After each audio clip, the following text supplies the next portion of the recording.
જો મિત્રો, કાલે આ લોકો બળજબરી પૂર્વક અમારી મંજૂરી વગર મશીન ઉભા પાકમાં નાખેલ છે અને આટલું નુકસાન કરેલ છે. દાદાગીરીથી આ લોકોએ કામ ચાલુ કરેલ છે અને મોટા પાયે નુકસાન કરેલું છે. તમે જોઈ શકો છો આ રીતનું તાનાશાહી દાદાગીરીથી આ લોકો કામ કરી રહ્યા છે. અમારી સખત મનાઈ હોવા છતાં આ લોકોએ ઉભા પાકમાં મશીન અને એના મોટા મોટા ટ્રેક્ટરો ટેન્કરો નાખી અને મોટે પાયે નુકસાન કરેલ છે. તમે જોઈ શકો છો.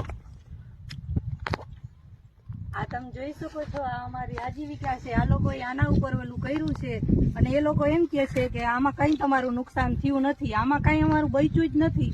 અડધી જાજી જમીન લઈ લીધી ને બાકી બધું હતું એ નુકસાન કરી નાખ્યું. તમે જોઈ શકો છો આવી રીતના કરીને વયા ગયા છે. હવે આને અમારે કેવી રીતના પાછું હરખું કરવું, કેવી રીતના આમાં અમારે પાક લેવો અને કેવી રીતના અમારે નભવું, આ અમારી આજીવિકા છે.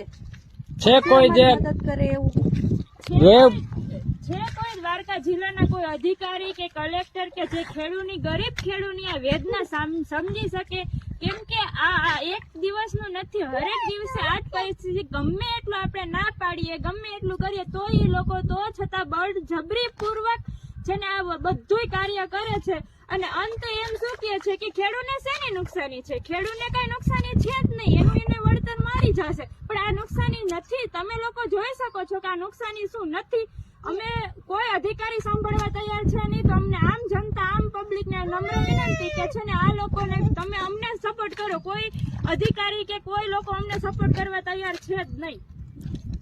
જો મિત્રો, આ અમારા ખેતરમાં બેરીગેટ લગાવી અને અમને પગ દેવાની સખત મનાઈ કરી અને આ લોકોએ ફરતે બેરીગેટ મારી દીધા છે. અમારી જમીન હોવા છતાંય અમને પગ મૂકવાની મંજૂરી નથી આપતા લોકો. આવી તાનાશાહી, આવી દાદાગીરી આ લોકો વાપરી રહ્યા છે.